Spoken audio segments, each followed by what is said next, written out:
حضرت عیسیٰ علیہ السلام کی ماں ہے سیدہ بی بی مریم. حضرت مریم کے والد تھے عمران.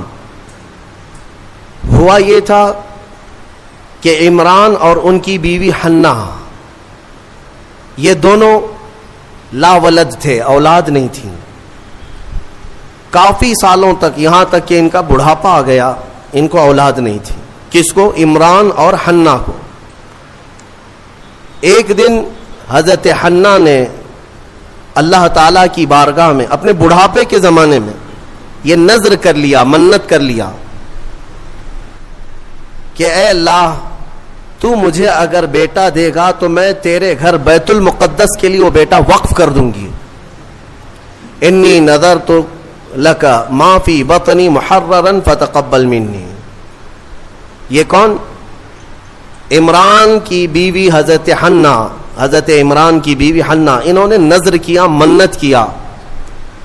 یہاں سے نذر کرنا اور منت کرنا قرآن پاک سے ثابت ہے، لیکن منت کا وہ طریقہ نہیں جو آپ نے ایجاد کر لیا کہ کہیں تالا لگا دیں گے اور دھاگا باندھ دیں گے تو منت ہو گئی.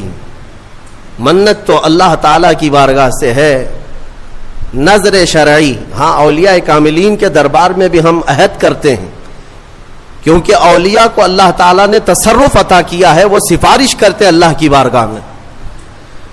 تو نذر جو شرعی ہے وہ قرآن سے جو ثابت ہے وہ یہ ہے کہ اللہ کی بارگاہ میں یوں نیت کر سکیں آپ، یوں نذر کر سکتے ہیں آپ کہ اے مولا اگر مجھے اولاد ہو گئی تو میں مسجد بنا دوں گا، یا مسجد کے لیے فلاں چیز وقف کر دوں گا، یا ایک قرآن پاک مکمل تلاوت کروں گا، یا 10 روزے رکھوں گا، یا 10 مسکینوں کو کھانا کھلاؤں گا.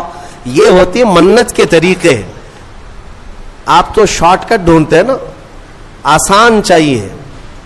منت ایسی کرو خالی دھاگا باندھ دوں گا یا چادر چڑھا دوں گا جس میں محنت کچھ نہ لگے.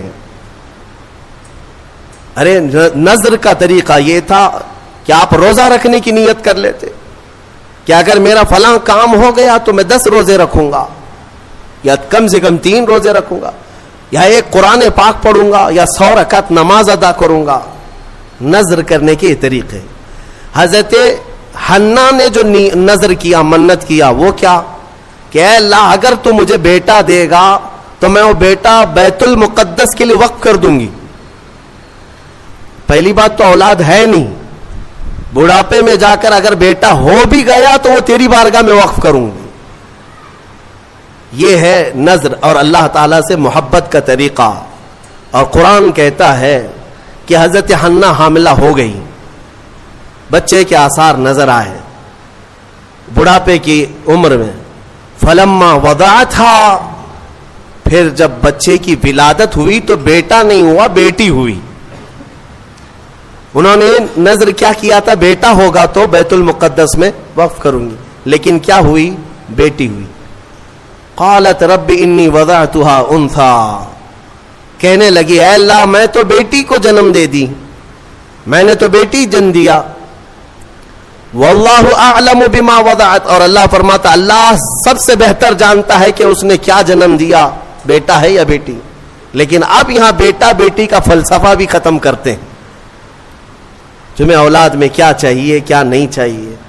قرآن کہتا ہے وَلَيْسَ الذَّكَرُ كَالْأُنثَىٰ، اللہ نے یہ فرمایا ہاں بیٹا بیٹی کی طرح نہیں ہو سکتا. یہ نہیں کہا کہ بیٹی بیٹے کی طرح نہیں ہوتی. قرآن کہتا ہے بیٹا بیٹی کی طرح نہیں ہو سکتا. بیٹی پیدا ہونے پر جو ناک بھون سکیڑتے ہیں، بعض کے تو گھروں میں طلاق کی نوبت آ جاتی ہے. ظالم ہیں وہ لوگ. ان کو بیویوں سے یا عورتوں سے شادی نہیں کرنی چاہیے، کسی روبوٹ سے یا مشین سے کرنی چاہیے. کیا یہ بیٹا اور بیٹی پیدا کرنا تمہارے ہاتھ میں، شوہر کے ہاتھ میں، یا بیوی کے ہاتھ میں؟ یا اللہ تبارک و تعالی قادر مطلق کے فیصلے ہیں، وہ جسے جو چاہے عطا کرے. رب تبارک و تعالی کسی کو بیٹا دیا، کسی کو بیٹی دیا. اور یہ جہالت کے رسم کو ختم کریں اپنے گھروں سے. بیٹی ہو گئی تو کیا ہوا؟ ارے اس کی نسل کیسے چلے گی؟ یہ جہالت سب سے زیادہ عورتوں میں پائی جاتی ہے. عورتوں میں تانے مارنا ان عورتوں کو جن کے ہاں بیٹیاں ہوتی ہیں. کہ ایک ہوئی؟ اچھا 2 ہوئی بیٹیاں، 3 ہوئی، 4 ہوئی بیٹیاں؟ ظالمو تمہیں کیا پتا میرے رسول کو بھی 4 بیٹیاں ہی ہیں۔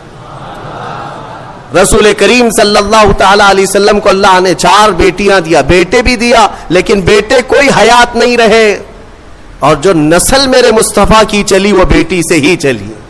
آج بھی پوری دنیا میں سادات جو ہیں وہ کس کی اولاد میں سے ہیں؟ وہ سیدہ کائنات فاطمہ الزہرا کی اولاد میں سے۔ بیٹی کے لیے عیب نہ سمجھو میرے عزیزو۔ حضور اکرم صلی اللہ تعالی علیہ وسلم اپنے صحابہ کے ساتھ کسی طرف جا رہے تھے، رات کا وقت تھا۔ رات کے وقت میں ایک گھر کے اوپر آسمان سے روشنی پڑ رہی ہے، صحابہ دیکھتے کھڑے رہ گئے۔ کوئی خاص روشنی ہے جو اسی گھر پر پڑ رہی تھی، جس کو کہتے ہیں کہ نور کا حالہ ہے۔ صحابہ رک گئے اور پوچھا یا رسول اللہ صلی اللہ علیہ وسلم، سارے محلے میں یہ ایک ہی گھر پر آسمان سے ایک عجیب روشنی پڑ رہی ہے، کیا ہے، کس وجہ سے؟ نبی پاک صلی اللہ تعالی علیہ وسلم نے فرمایا جاؤ اس گھر سے معلوم کرو، اس گھر میں 2 چیزوں میں سے ایک ہوگی، یا تو وہ لوگ کسی یتیم بچے کی پرورش کر رہے ہوں گے، یا آج ہی ان کے گھر میں بیٹی کی پیدائش ہوئی ہوگی۔ صحابہ کہتے ہیں ہم گھر گئے، وہی روشنی والے گھر، جا کر کے پوچھا آج تمہارے گھر میں کوئی نئی خبر ہے؟ تو گھر والوں نے کہا اللہ نے آج ہمیں بیٹی عطا کیا۔